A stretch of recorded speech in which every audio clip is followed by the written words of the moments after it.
This is Big Man Tyrone, and you're about to watch the MtG Cabal cast with your hosts, Woad, Thirsty, and Reptar. Sub to us on all your podcast networks at MtG Cabal Cast and YouTube. Alrighty, guys, welcome to this week's Cabal cast. Our topic is going to be something that I feel like I've harped on for a while, and that is consumer confidence with WotC and their product slate, and how they are fisting themselves as much as they possibly can into oblivion by releasing too much.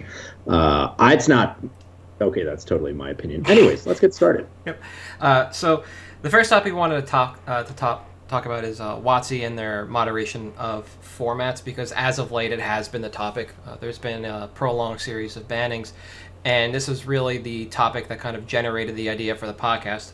I tossed out a tweet a couple of weeks ago, kind of fishing for how players felt with how WotC was handling all their formats. As we'd seen since the summer, they were dragging their feet on Vintage. We knew there needed to be changes to Legacy as well because of Ren and 6, and then we had Oko after that and Pioneer as a new format. So WotC was obviously spread thin. How did players feel like they handled this? And I got a lot of answers from a lot of players that played almost every format, including EDH, about how they felt. And a lot of them felt bad about every single one of those formats. The only format I didn't get feedback on was Vintage. Nobody reached out about that, and that's fine. Our sphere of influence does not include a lot of Vintage players, outside of like Rich Shea and maybe one or two people who play it regularly in our Discord. But other than that, nobody was decidedly happy about what was going on. A lot of people are happy about the end results with the Oko banning, the field banning in Standard, and what was going on in Pioneer, because it's helping shape these formats. But a lot of people thought in those instances WotC acted too slowly.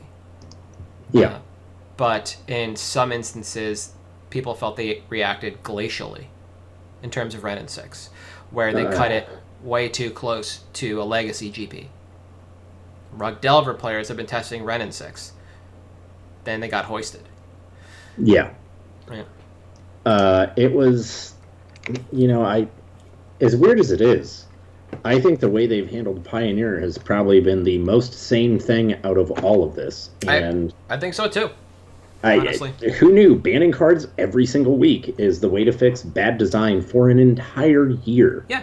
And I think I mentioned it on last week's episode. I think it was Kibler or Siggy maybe was like, "Hey, here's an idea for the ban list. All cards released in 2019 are banned in every format. They're just restricted in Vintage." Oh yeah. Because like that's the thing to me. Like as a player, I have no confidence in their design. I know that's shocking to anyone that has ever listened to a single episode of this podcast. But they can't design fair cards, and they don't have, they made all these catch-alls. They made a play design team. They made the Future League, whatever. They've had all this stuff over the last couple of years that's supposed to catch this, and it doesn't work. Or people just don't say anything because they see these broken cards, and they're like, I kind of want to play with this, so I'm not going to say anything. And, it's interesting that it's led to, record sales. Horizons was a wild success. Dom was a success. War was a success. Throne, somehow, despite the absurdity, is a success.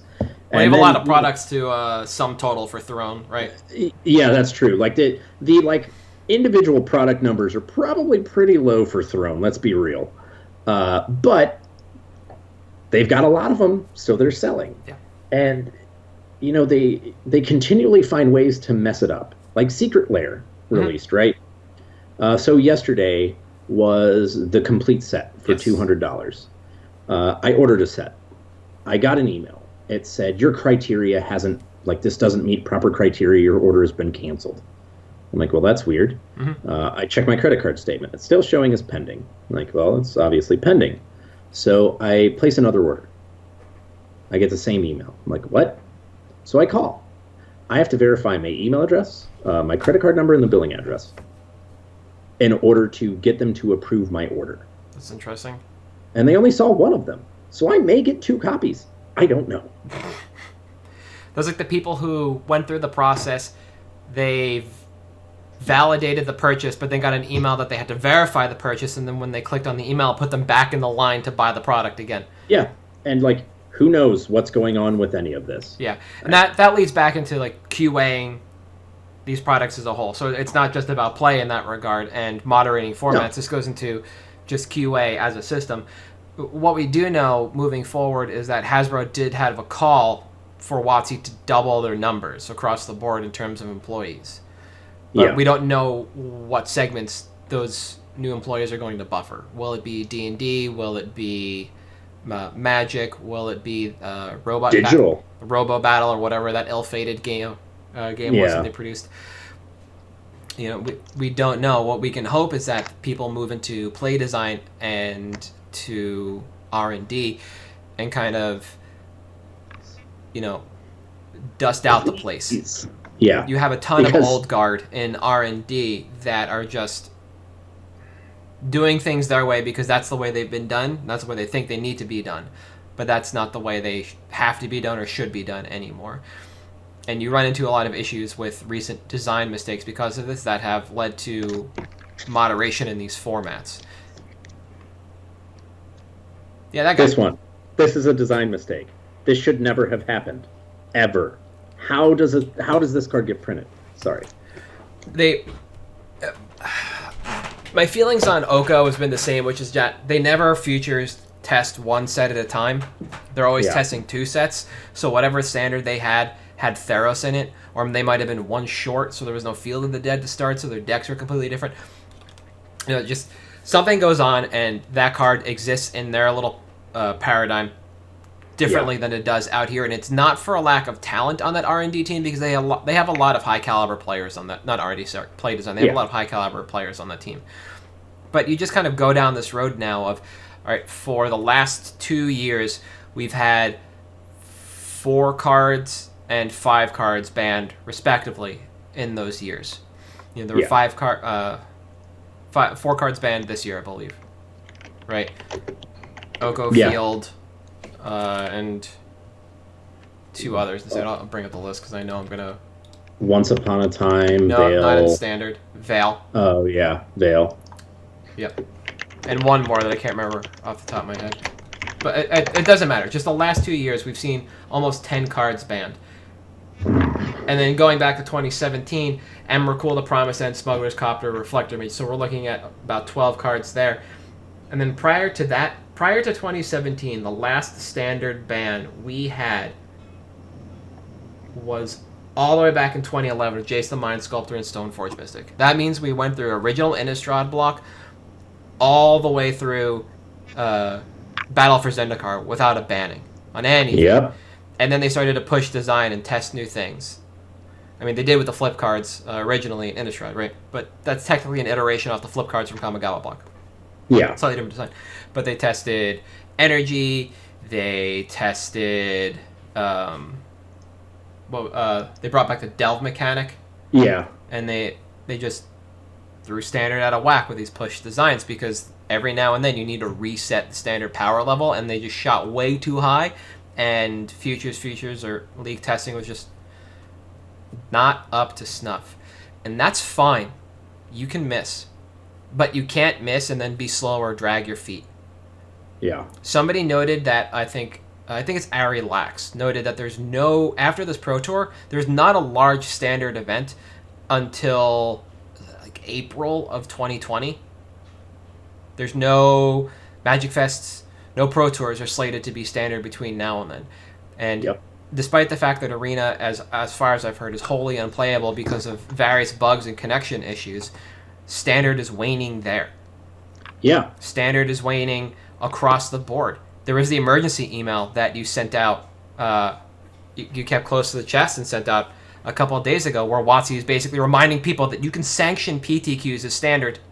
This is a format. You don't just have to do it as Pioneer. Also, Sealed is a format if people want to play that. But if Yeah, your so formats there are was- garbage because your moderation is garbage, people aren't going to play this garbage. Yeah. There was an email that went out to stores that was like, hey, we're worried about you cannibalizing your own attendance. And we want to remind you that you can schedule PTQs as standard and sealed, formats which nobody cares about. No. So they just don't matter. Yeah, and all of the scheduled Magic Fests and Pro Tours we have for next year, Mythic Championships for next year, we have one event that's standard. Why would a store care about this with a poorly moderated standard environment? Because you overshot with these cards, which again is fine, but your timing on your moderation and missing on your moderation when you attempt to correct and don't do it 100%, then you have people who stop playing standard. People stopped playing Stoneforge Mystic Standard because it was the same thing every time. It was just homogeny.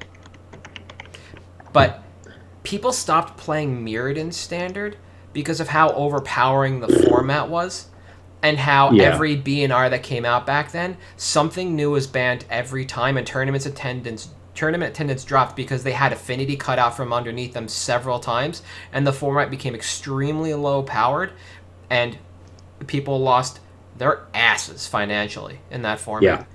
And tournament attendance tanked. And then they moved into Kamigawa Block, which did not help them at all. But that was poor moderation. They banned Skull Clamp the first time around. Just Skull Clamp. Then they got Ravager, the lands, and a bunch of other stuff from the deck, which they should have done the first time. They under-moderated. And that's what you see here. When they banned Field, I think I said they should have banned Oko at the same time. But they didn't want to ban the format Staple Mythic, and then what happened? We had an Oko-based format. Yep. And we still have an awful Oko-based format. Yep. And you know what we're going to continue to do? Have an awful Oko-based format. Yep. It's kind of like when Modern had Hogak, and it took them how many banning announcements to ban Hogak? 2, because apparently Bridge from Below was the problem. Yeah, that had been in the format for a while and wasn't a problem. And how many banning announcements has it been now to ban Urza? Oh, it's still legal. Yes. Right. And now you can play Oko and Urza together. Yeah. A+. Why wouldn't you? Yeah. So they're going to drag their feet on this moderation, and they're going to see tournament attendance drop and wonder why. Now, this is an the sky is falling and Magic is dying. Paper Magic is shrinking. We can see it. There are metrics now. People are noticing, like, arena events are slowing down. Nobody wants to play this format because it's the same thing in and out. And they're like, yeah. That's fine. After this Mythic Championship, that's it. You can just move on to another format. Maybe people still play Modern by you, and you can play Burn against Urza and actually have a really good matchup there. But, that's on you. Yeah. So consumer confidence in regards to WotC moderation of their formats is very low. And the one player that I talked to probably the most about moderation of formats was actually an EDH player, and how much they understand how the Rules Council has to handle things. They thought Paradox Engine was a poor banning because they played it enough in their own playgroup to know that it's really not that bad. But nobody in their playgroup plays Iona. However, after reading it, they understand why that card was banned. Yeah. This person said, I never played Iona, and after reading it, I never want to run into that card. And the thing was, like, it's similar to the Kakusho thing, right? Where it was Recurring Nightmare and Kakusho. Yeah. Well, Recurring Nightmare was clearly the problem there. That was the card that was the issue. Mm-hmm. Cards that you can't interact with outside of them being on the stack. Yes. That's a problem.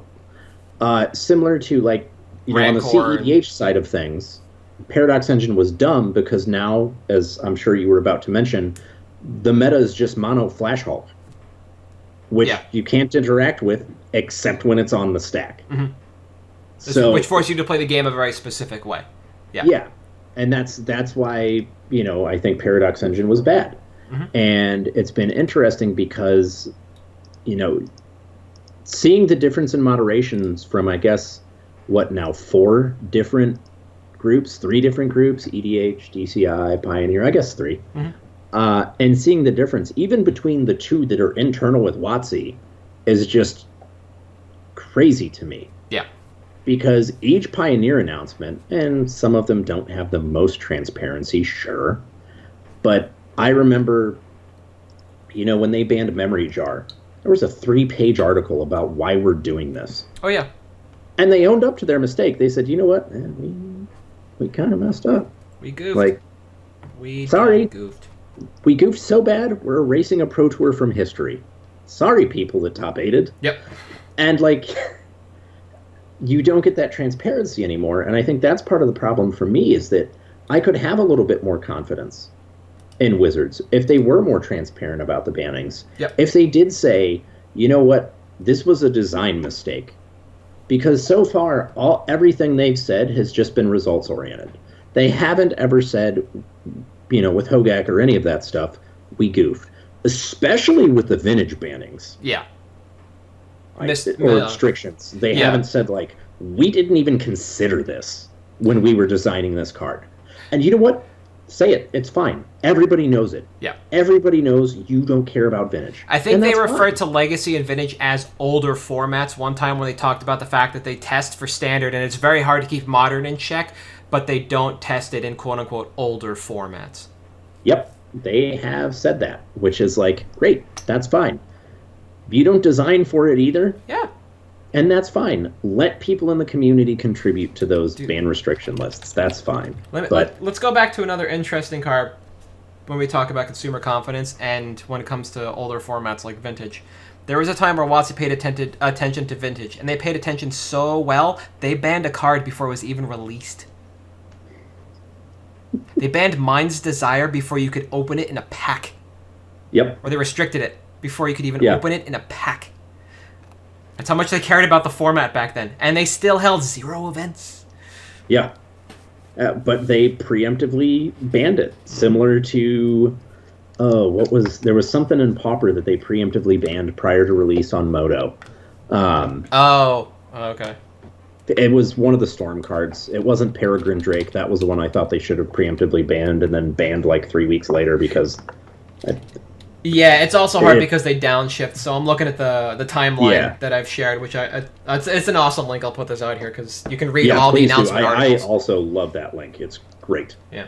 But it's interesting to see like how their care for this stuff goes and like the shift between Vintage, 12 years ago and now, and their level of care. Like that's fine. The game moves on. The game evolves. The communities keep it up. Yep.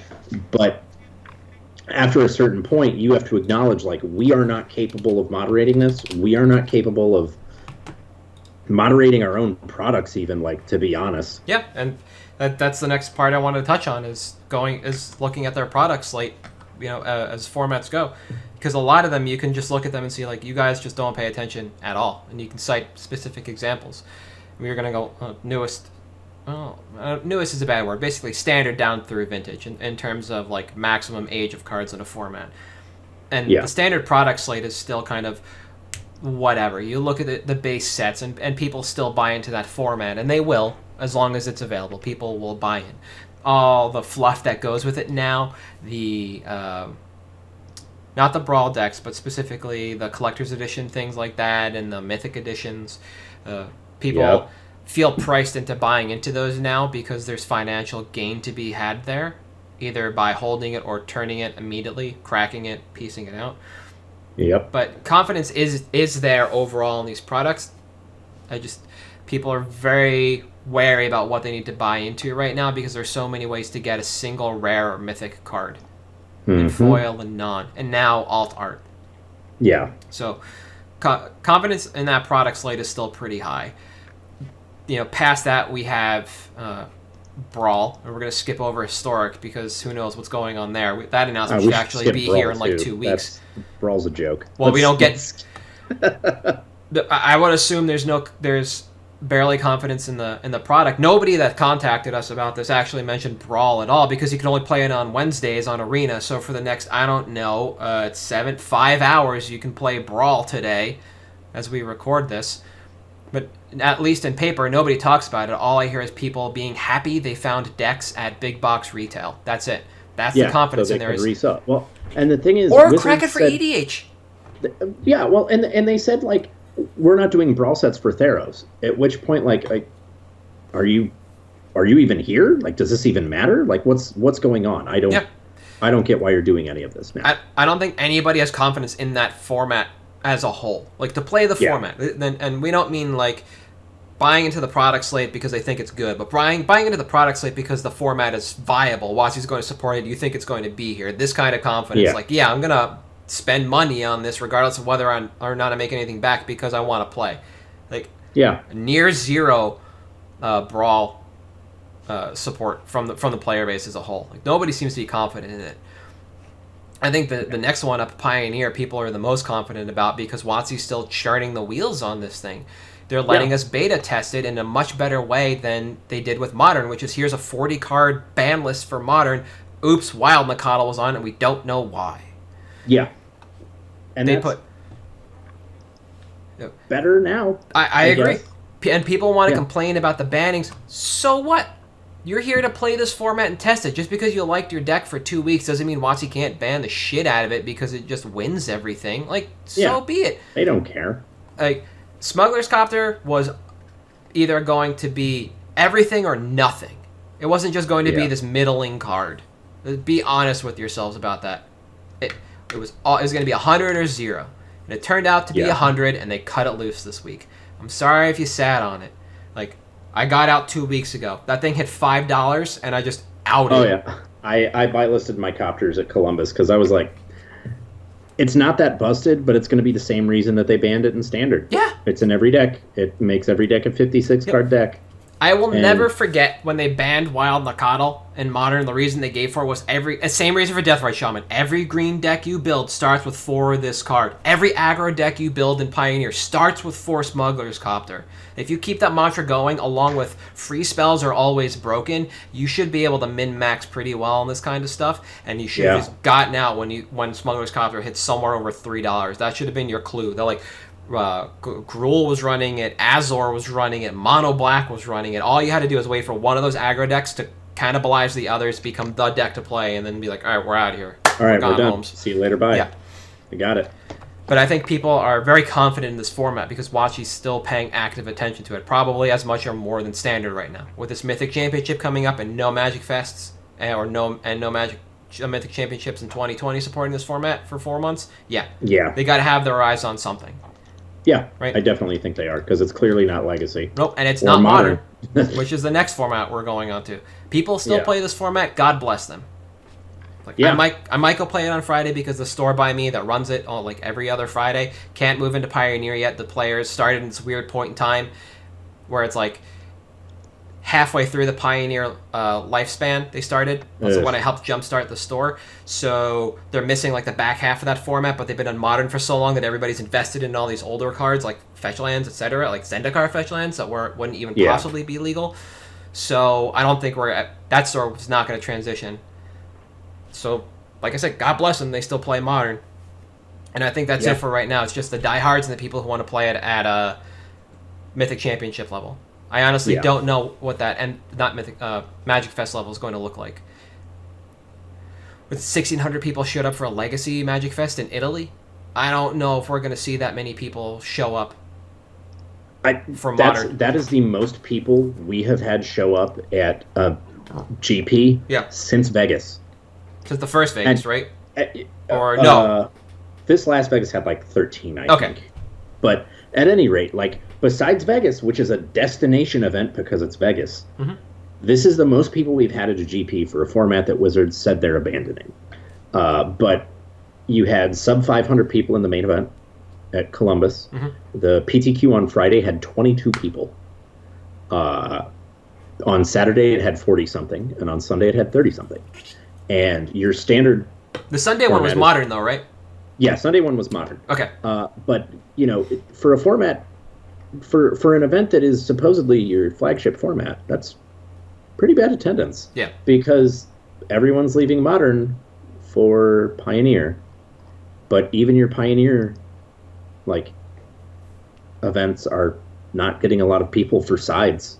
They were calling for an 8th person for a Pioneer double up on Saturday at 5 o'clock. This one, I don't and I don't mean any offense. I don't want to put a lot of faith in those numbers because they have been look at how many PTQs have been on Moto for Pioneer, right? You can just stay at home and grind 4 days in a row without Well, and that's the thing is like you're not going to have people show up at these events now because they can just play them at home. The irony of WotC telling stores they might be cannibalizing their own attendance, their own player base, and they're just firing off rapid fire Pioneer PTQs on top of a modern Magic Fest or whatever Columbus was. Like clearly. Yeah. Come on. So, Modern still has its stalwarts. People aren't speaking out about the format, which is odd. Like Death Shadow, Amulet Bloom, Urza decks with and without Oko. Like, that's the format right now, and you can play Burn and still do okay because every one of those decks plays a bunch of 0 and 1 drops. Like, burn them out. Who cares? Yeah. Nobody's really complaining. It still looks like fun. I'm excited to either play Titan or Death Shadow on Friday. But yeah, that's fair. It's odd that when you look at metagame percentages for Modern, there are really only 3 decks floating around 9%. Everything else is is at least 3 percentage points below it in the meta. This is the first time where we've had like de facto quote unquote best decks. Best decks, yeah. And so Modern might actually solved format. Modern might finally be in a place that people have been complaining about for the last 10 years. And so that's why it's quiet. So consumer confidence in Modern might actually be high because the format for once might actually be solved, so to speak. Yeah. And I think that's fine. That's why we haven't seen a lot of moderation from WotC because things are still shaking out. You still have Once Upon a Time, Field of the Dead, and Oko running around, and they're not all in the same deck for once. Yeah. And I think that's fine. Yeah, I am okay with that. It's right now, I have faith in the player base for Modern. I have faith that they will figure it out if it is there to be solved. Yep. I don't have faith that WotC will continue to support the format because I think eventually it's not going to make fiscal sense for them to do so because everyone's, going to move over to Pioneer. I agree with that, and I think any product that will now be kind of geared towards Modern is going to be full of Pioneer staples. Yeah. So you don't have to create 2 products and cannibalize your audience. You can sell one like they did with EMA, but it wasn't really meant for Legacy. Flat out, that was an EDH set. Yep. And I think that's what it had some Legacy throwaways in it, which is fine. Yep. You got to put Force of Will somewhere, right? That's fine. Speaking of Force of Will, I think we can actually wrap Legacy and Vintage into one thing. But on opposite ends, Legacy, they took way too long to ban Ren and 6. That card should have been gone probably 2 BNRs ago because it suppressed a little too much in the format. One of our members in our Discord made a good point about this, is that the best strategy against the card is to play the card, then you probably need to ban the card. Yeah, and that's where Ren and 6 was. It invalidated my main deck, which was Abzan Maverick. And Death and Taxes, which I hated, and I was okay with it. So I was also okay with that. I went to 4C Loam because my opinion, like my exact thought pattern mirrored that. It was, well, Ren and 6 is the best card in the format. What's the best shell for Ren and 6? Probably 4C Loam. Yep. Because it destroys Rug Delver. Like, it has a very good game against Rug Delver, and everyone was on Rug Delver. I'm like, well, this is where I want to be. Yep. That's it. And people are planning for black-green depths and not 4C. And 4C, you can recur your combo over and over and over again, so you have a better long game. So where this fell was, it was too close to Bologna. So the player base was soured by that. WotC should have banned Ren and 6, I don't know, 3 months ago when there were still no large Legacy events to be had. Give your player base some time to test. Otherwise, you wind up with what happens, which is people just kind of homogenize on what they think is the best deck. A lot of people playing Sultai Delver or other Oko shells in Legacy, and you wound up with this kind of not degenerate format, but this homogenized format right now. And things might shake up out of this, and we might see Death and Taxes, etc., come back. But right now, things are looking very centralized around Oko. However, on the other side, they waited too long from a major event in Vintage to do anything about that. We've been removed from Eternal Weekend by almost a month, and they finally did something about Narset. It should have been done, Modern Horizons came out. That was after War of the Spark. I had already been talking to players in Vintage that said the format is Dredge and Narset. It had boiled down to that. And what did they do? They clipped Dredge after because of Force of Vigor, and they toyed with shops after Core 2020, but let Narset float along for reasons unknown. If your format can be defined as 2 pillars and everything else that isn't dredge is Narset, maybe you should try and break that pillar apart into smaller pillars by removing the core of Narset and let storm players storm, etc. So yeah, confidence in that format, I don't think gets any lower. No, and the thing is, like, I know a lot of people that have just started being like, well, forget it. I'm out. Yeah. Like, whatever. Doesn't matter. You have your old schoolers playing old school. Those I don't know if those are the guys that are upgrading their power, but they're unless you're a collector, nobody's really sitting on extra power anymore. Maybe Dr. Rich Shea is, because he just recently broke his sets down in a bunch of decks, and that guy has infinite everything at this point because he's been playing Vintage since he was born. Yeah, forever. Yeah. And like, that's gonna happen, but like I don't think there has been, like, Vintage. I legitimately think this last year has been worse for Vintage than for 3-sphere format. Yeah. And that's abysmal. That's real bad. That was after Phyrexian Metamorph, right? Yes. Yeah, so you could just copy 3-ball and... Ugh. Yeah. Yeah. For people who don't know what we're talking about, this is when Shops was a full-on prison deck, and people were like, oh, you play Slash Panther to win. Yep. That was... Like, New Phyrexia had just dropped, and you had, like, stacks and espresso stacks, and that was the format. Like, New York, that was the format. Ohio, that was the format. Northern California, that was the format. That was the format. It was. That was all you had. Yeah, it was insane. You didn't have anything else. And I appreciate that they came out and said, you know what, we're not going to do anything at Eternal Weekend. We don't want to ban, because the BNR was the week prior. Yep. And you know what, that's fine. But you should have banned Narset, and you should, or restrict. You should have restricted Narset, and you should still restrict Teferi long before that was an issue. Yep. Yeah, Vintage players aren't buying standard packs. Like, they're going to buy whatever version they need to fit their deck. Oh, their deck is all black border, then they're probably going to go with either something foreign language, because that means their duels are, or it's all foil minus a duel, so they're going to buy the pimpest foil they can. Obviously, they're not going to crack packs here. These guys don't gamble like that. They'll gamble in another way. Not here. Not on this. Flip it or rip it. Yep, but it was... Come find me. But find me at GPOKC. We'll flip it or rip it a box of Horizons. Come to the miniature market booth. But this is what I mean. They waited too long after Eternal Weekend, and they said they wouldn't ban so the people could actually play that format. But they waited too long on Legacy before an event, or too short to an event. Yeah. And they course corrected the other way and screwed a bunch of people there.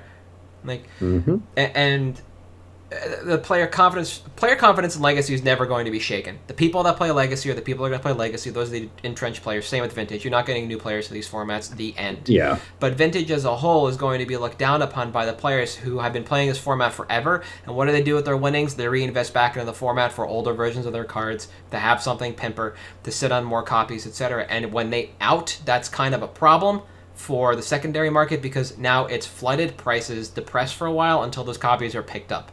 The more expensive these cards get, the longer it takes, and thus as a whole, Vintage prices are suppressed. They're never going to be that far suppressed. Let's say 5 to 10% at most. I don't think maybe Twister would drop a little more, but those are going to be snapped up immediately by high-end EDH players. Yeah. This all has the same kind of financial impact, which is just, if people aren't going to be playing the game because your customer confidence is low across the board, then things are going to slow down and stagnate, and you're going to have to do a lot to win people back. And Secret Layers isn't it. Yeah. Adding shipping on $5 shipping onto each individual Secret Layer does not make sense, to the point where if you order $100 of Secret Layers, you get free shipping. So you order 4, not 3, and there's a different set of numbers for Canada as well. Like, that's insane. Yeah. And it's like Ticketmaster, if you see the fees. There's a tweet about this, and I'm sorry I didn't grab it. But somebody wound up paying, it's like, 5 for shipping, 9 in taxes, and like another couple bucks for some processing fee. And then it's like another $15 on top of a $30 order. Like, what is that? For Bitter Blossom or whatever dropped today. It's insane. Dumb. Yeah.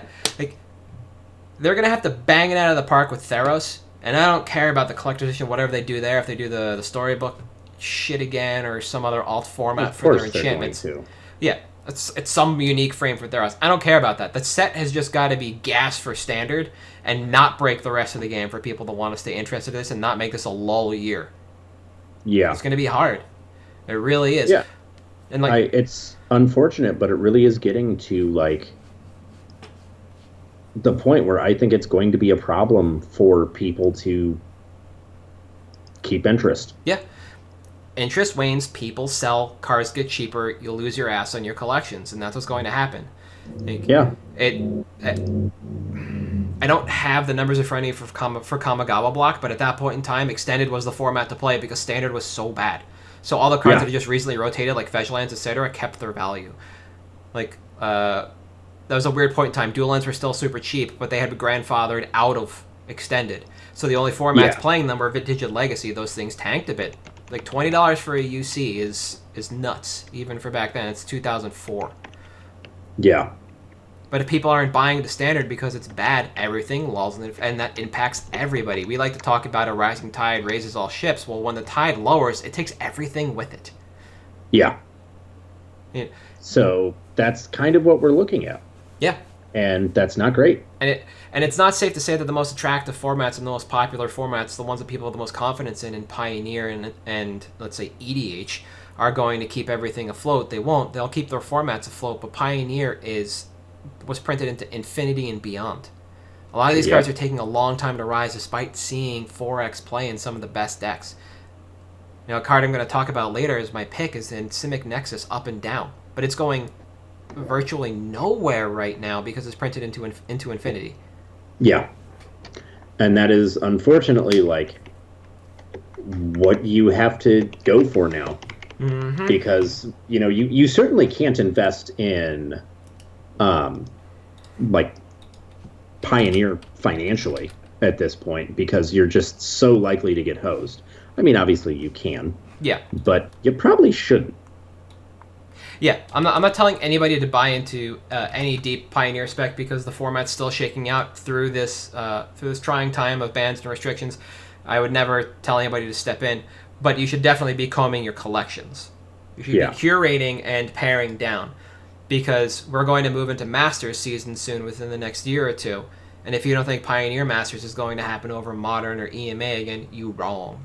We're going to get Pioneer Masters, and a lot of these cards that are over $3 to $5 will most likely be in there because they actually have decent limited play. Aside from the big spells like Dig Through Time, some of the hard ones to cast, but they were in UMA, so who knows? But that was a graveyard-centric format. You know, you can talk to me about that. Yeah. But, I know. I think we're going to move on to picks, though.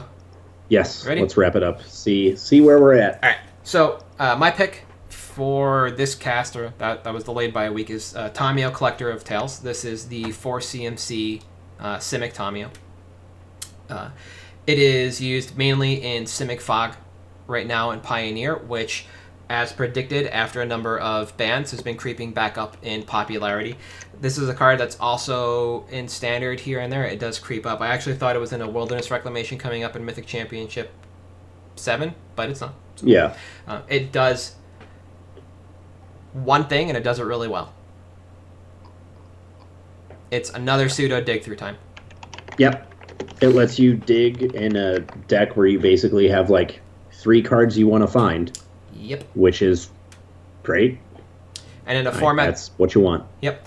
And in a format where we're no longer going to see mono black aggro, but we're going to see black start being a supplementary color like we used to. This card is going to be... The passive on this card is going to be extremely powerful in this format. Yep. So right now is an easy buy.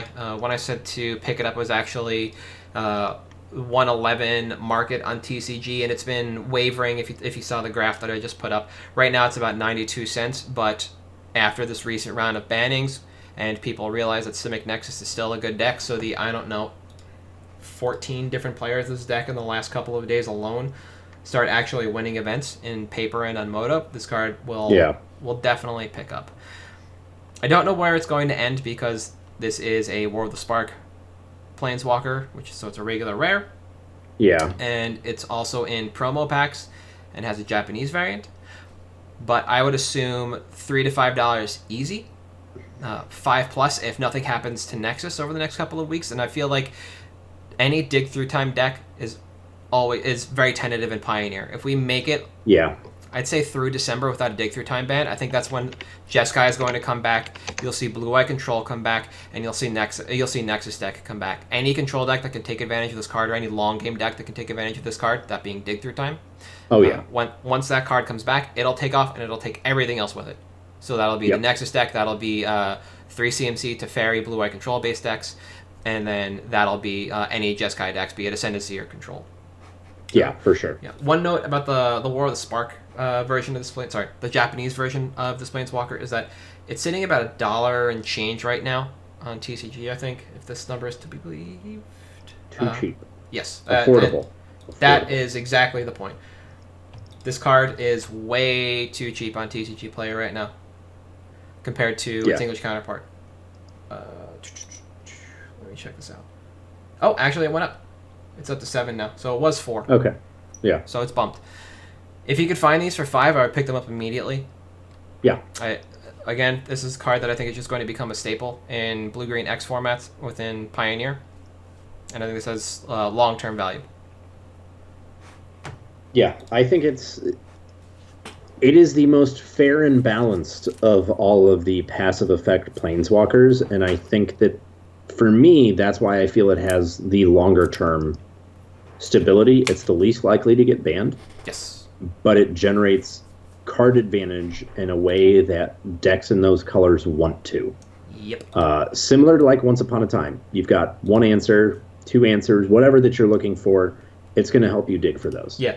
I mean, looking at how it worked in Standard in the Simic Nexus lists, even, like, it found you Nexus, and it found you Wilderness Wreck, and it found you whatever fog effects you needed. That was it. That was all it was there for, and boy, did it do that well. Yeah, and you might think that the plus on Tamio is worse than Narset, and you would be correct, but the fact of the matter is that you can plus Tamio to find a Nexus, minus Tamio to get something back from your graveyard. This worked really well with Field of the Dead when Nexus was playing that, but they've opted out of that, it looks like. Yeah. So it's more of a Lumbering Falls kind of beatdown deck.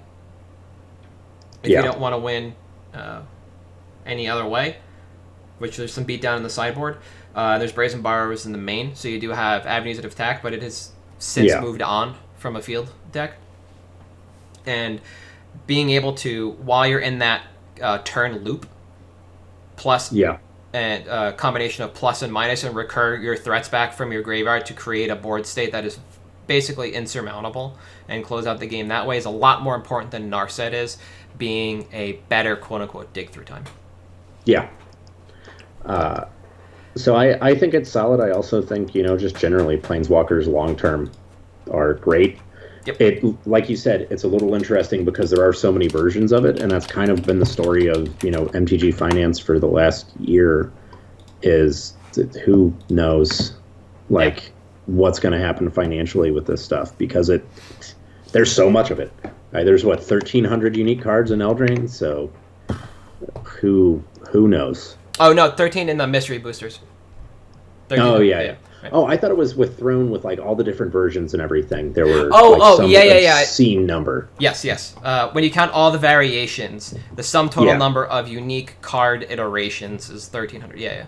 All right. That's absurd. I want to get on to your pick because I could not get from the life of me the last little bit of your pick, so it's been TBD for the last few days. But it doesn't matter. These cards are going nowhere right now. Yeah. So what I am going for is KTK fetches, and the one that I cited specifically was Polluted Delta. So it may seem silly based on everything we've been saying here about how Pioneer is killing Modern, Legacy is dead, etc., etc. I still believe all that. I still believe, that Pioneer is killing Modern. But something I've noticed that is a nice side benefit of Pioneer killing Modern. Over the last month and a half, whenever the announcement was, buy list on Polluted Delta at GPs crept from 18 down to 12. Flooded Strand crept from 22 to 15 to somewhere around 13. And all of these KTK fetches are dropping. And EDH will always exist. Modern and Legacy, Modern may go somewhere. Legacy at this point has been kept alive by the community for so long that Wizards killing Legacy, to me, didn't really do a whole lot. Yeah. It's still around. It's still going to be there. People still need fetch lands. And I don't think we'll get the KTK fetches for a while. And people are real eager to trade out of them right now. I have been able to get like Heaths, Foothills, and even Myers, which is ridiculous because Myers is one of the most played, pretty easily over the last month. Just because people are so like, the hot item of the moment is Pioneer. That's what I want to play. That's what I'm going to build. That's fine. It's just super easy to pick this stuff up, and there's no way it doesn't recover. I mean, I remember when non-foil polluted deltas were $100. Yep. Because they were the only fetches that existed, and you had to run them in extended. It wasn't that long ago that buy list on Scalding Tarn was $70, and it's down to like 55 now. So like all of these are going down. So why didn't I say Zen fetches? Because I still think in RTZ or whatever you want to call it, we end up with Zen fetches again. At any rate, I just think it's a really good opportunity for people to start picking these up, because locally you're still going to see a lot of people that are like, yeah, I'm going to get rid of this. Like I don't want this item. Yeah. A local who's been holding on to too many fetches, looking to out them, somebody who is lazy and just sat on them too long, is going to be more than happy to get rid of them at a fair price, either for cash or trade. Or for trade. Yeah. Either way. And this is just the time to take advantage of that opportunity. Yep. And get in there and say, you know what? Yeah, I want them. Yep, you want some cool Pioneer stuff? Here's something that's going to get banned in a week. That's exactly what I did with the KTK fetches when they first came out. I didn't trade for them for the first month and a half that they were out, because they went from nothing to everything, and the Onslaught ones were coming down to adjust. And once they'd been out and people had been drafting and playing FNM enough to start cracking price packs, that's when I started moving in, because just like you said, these will tumble over time as people start outing them. In this instance, it's because a format is dying, so people are going to get rid of their extra copies. While they can make hay, they're not going to wait too long. They've already suffered a loss, and now is the time for somebody who's eager, who wants to hold on to them for longer, because they know these will rise again, to move in and pick them up. I'm glad you picked Delta compared to the other ones, because as history will continue to tell us, the blue-black land is always the most expensive in almost any given cycle, especially when it is an actual island plains, or taps for some combination of 2 mana blue and black, be it like the Odyssey lands that filter, or the Lorwyn actual filter lands. Yeah. And those are the cycle lands, I think, kind of break the rule on this one. I think not Cinderglade, the red-green one is the most expensive because it goes into the modern Valakut deck. It actually has a home. Yeah. In a whereas tournament the deck. others do not. Exactly. But sure. Yeah, I like Delta as a whole. People are starting to move out of Modern around here, and I made an offer to one of the only buyers in the area that if they saw a collection they wanted to buy but did not have the money for it, if there were any fetches or higher end stuff in there, that I would move in and pick those up to make sure that they could complete the buy, because I independently have faith in these cards. Yeah. The only thing I disagree on is because they banned the first 5 fetches in Pioneer, we're not going to get Zen fetches unless they pull a Mind's Desire and ban them immediately in Pioneer. I don't think they were thinking that far ahead. I honestly agree and with that statement, but if they want to put them out there so people can have at them, just crush the price on them, because they're going to be abandoning Modern by the time we get to Zen, which is well after the current number of GPs, etc., that have been scheduled, then absolutely I could see them in that. If they're no longer scheduling Modern Magic Fest, then absolutely, and you just ban them immediately in Pioneer. And people will get butthurt about that because they're opening cards they can't play in a given format, but so be it. Dumb. No, otherwise, I like Delta, and I think this is yet another learning opportunity for people, which is cards like this that are multi-format playable in formats that are reliant on a dedicated player base like Modern, Legacy, EDH, will tumble in the short term when there are large announcements that affect them, but will gain back over time. Yep. The sky didn't fall on Onslaught Polluted Delta when it more than halved from over 80 the summer before after KTK was announced. And then not rebound. The Onslaught one is back up to 40 something. It did have over time, but that's only because of the Modern announcement. Right now, at market is above the average, so it's fine, but it's on the way down because of this announcement. Yeah. So seems fine. Yeah. Oh yeah, there it is. So it bumps from 40 to 60 and then comes back down to 40 for Onslaught. Yep. It survived. It took another format and a banning and then the abandonment of another format to actually put a dent in the price of this card. Yeah. But it will come back. You can trust us on this one. Oh yeah, absolutely it will. But other than that, guys, we're all done for this cast. We are currently running a poll in our Discord to get the feel for what people are looking for from us in regards to giveaways. So if you are a member of the Discord, please vote. If you're not, get on that. Yes. I think it's $1 a month for Patreon access to our Discord. Not only do you get the ability to vote, which is important, use your right and your abilities, but you also have the chance to win. Yes, and that's discuss. the most important thing. So our Patreon is MtG Cabalcast. We are at MtG Cabalcast on Twitter, where you can go back and read through a lovely discussion we had today about taxes within the U.S. and Secret Lair, and our feelings on both of those. But I am at Halt. I am Reptar.